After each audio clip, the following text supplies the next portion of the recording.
Elvis was not only a very successful singer, but also at the same time did a variety of movies as an actor. His acting career started when he auditioned at Paramount for a supporting role in The Rainmaker. Although not chosen for the part, he signed a contract with Paramount producer Hal Wallis on April 25th that also allowed him to make films with other studios. He made his debut in the film Love Me Tender in 1956.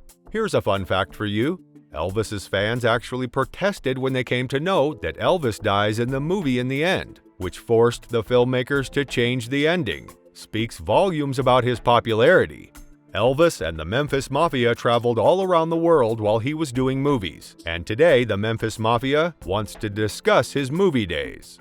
Sonny West got a bright smile on his face while discussing the movie years of Elvis. He thought that the movie years were the best for him and for Elvis. He even felt that Elvis should have done more movies. He named two of Elvis' movies King Creole and Jailhouse Rock and said that Elvis knew how to do a dramatic role and was quite good in it.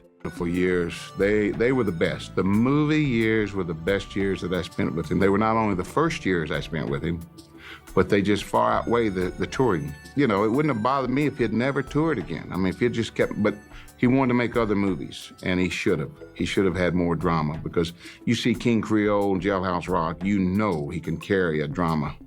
He can carry a role. When you're doing movies, your popularity increases. You are known by more people, and naturally, your haters also increase. The security point of view was very crucial for Elvis and Sonny West, who was Elvis's bodyguard and made sure to remain alert at all times and be with him like his barrier. In one of the old interviews of Elvis, he says that he wanted to try out different things in Hollywood. He wanted new and more challenging roles and wanted to make better movies every time. He had this dedication and passion to become a good actor. Even Sonny West believes that Elvis could have adapted to any role, but unfortunately, the pattern was the same for Elvis. He was always portrayed in the same role, which discouraged him.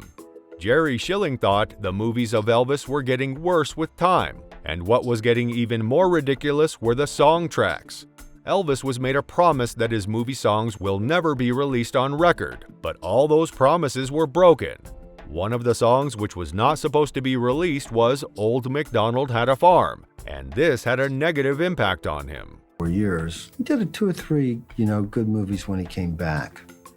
But the movies were getting weaker and weaker, and the soundtracks were getting, in some cases, more ridiculous and more ridiculous.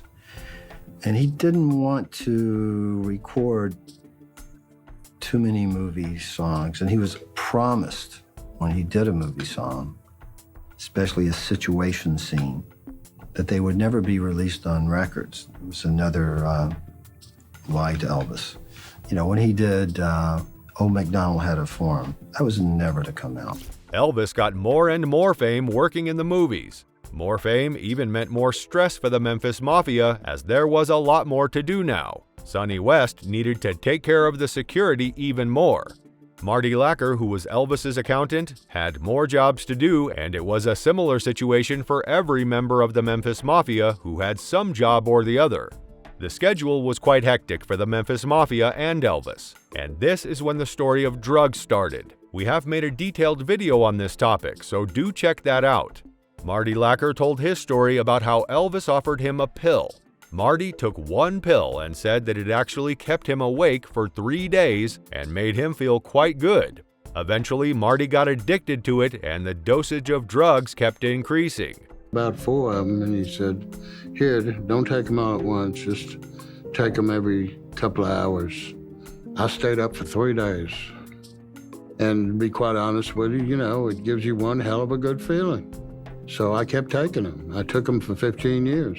When you start taking the uppers, which is what they were, in order to go to sleep, you need to start taking sleeping pills. So it gets to be a vicious circle. And where today one will work, tomorrow you need 2, and the next day you need 3, and then the next day you need 4.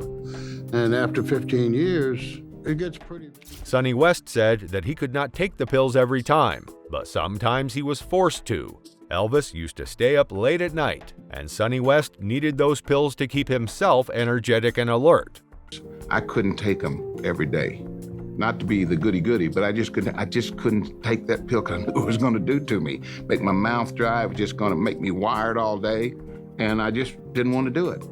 But I had to take them sometimes because he would stay up to 3 o'clock in the morning, 2:30, 3 o'clock, and we get up at 5 to go on location. It eventually got tough for the Memphis Mafia as well. Waiting on the set for hours for Elvis to complete his shooting, doing absolutely nothing, was surely tiring and boring for them. Sonny did not used to take drugs regularly, so once there was an incident when he slept on the set late night. Elvis came looking for him and woke him up. Sonny learned quickly that he can only sleep when Elvis sleeps. Though Elvis enjoyed doing movies and had his best years, the fact that his acting career had a negative impact on his health cannot be ignored.